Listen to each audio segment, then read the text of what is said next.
Madam President, it won't surprise anybody, but the state of Texas has long been the leading state in the cattle industry, supplying the nation with steaks, hamburgers, and other protein products that grace many of our dinner tables every night.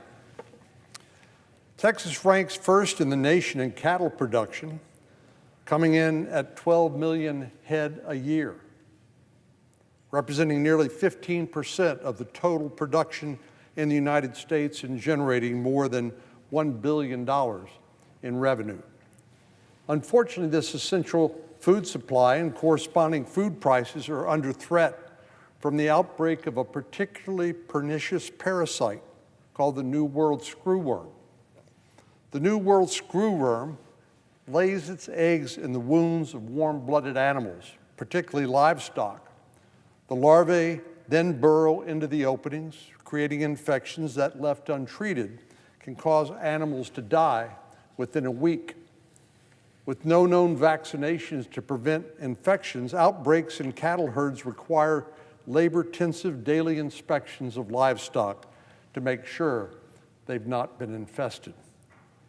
Since 2023, there have been outbreaks of this deadly insect in Panama, Nicaragua, Honduras, Guatemala, Belize, El Salvador, and Costa Rica, a country that ended up declaring the New World Screwworm a national emergency in 2024. Last November, the fly made its way back to Mexico. This, of course, has raised concerns among Texas cattle raisers that it may soon come across the border and lead to an outbreak in our state. Earlier this month, the threat became even more acute as a case of New World Screwworm was reported less than 400 miles south of the U.S.-Mexico border.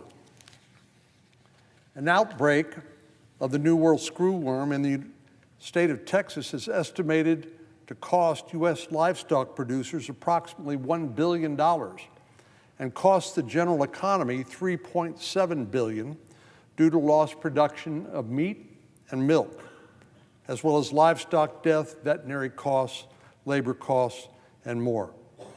This would be absolutely devastating to places like Texas, but also to the entire country. Knowing I was coming to the floor to speak about this, I asked my staff to look at what other states might be implicated, and it is virtually every state in the nation, including the great state of Alabama, that produces an estimated 1.2 million head of cattle on an annual basis. Thankfully, the U.S. Department of Agriculture has snapped into action. Secretary Rollins is currently working with our international partners on an ambitious plan to slow the spread of this terrible parasite. In May, Secretary Rollins closed U.S. ports to Mexican cattle, bison, and horses to prevent an additional spread. And while these ports were initially scheduled to begin reopening as early as this month, additional cases have delayed that timeline. But of course, halting our imports will increase costs for all consumers. And while it's an important part of stopping this parasite, it is not a permanent solution. For that, we can look to history as our guide.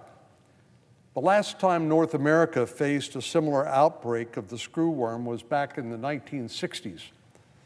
During that contagion, we were able to eradicate these deadly infestations, countering the spread by producing sterile male flies.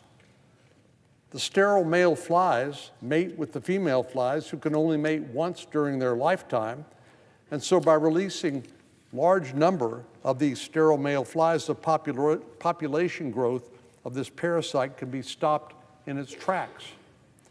This approach worked in the 60s, and I'm hopeful that it will work again in this decade. As we speak, there is only one sterile fly plant in North America, located in Panama.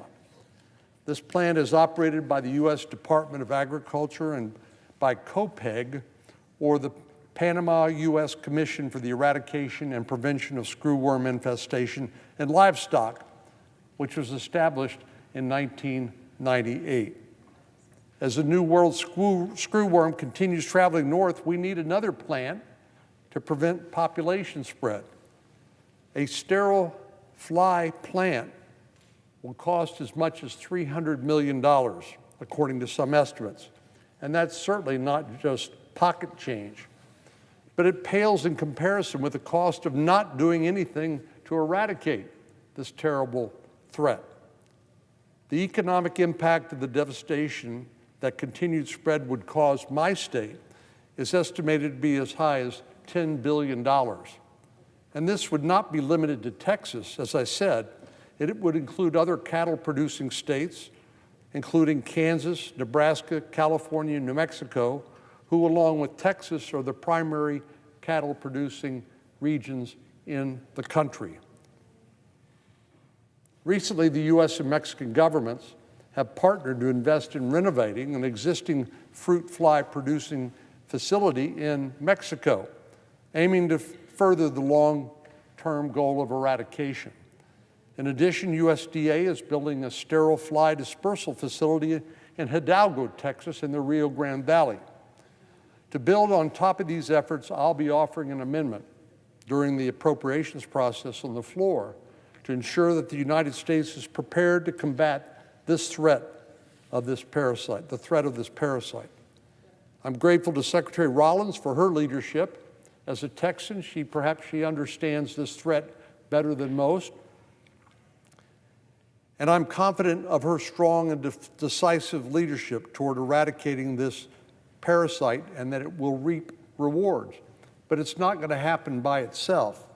We're going to have to, unfortunately, not only authorize the production of this sterile fly capability, which we have done in the One Big Beautiful Bill, we're actually going to have to appropriate money to help get this started. I look forward to continuing to work with her and all of my colleagues to ensure that Texas cattle ranchers and our country's food supply are kept safe from this pesky parasite. Madam President, I yield the floor, and I'd note the absence of a quorum. The clerk will call the roll. Ms. Alsterbrooks.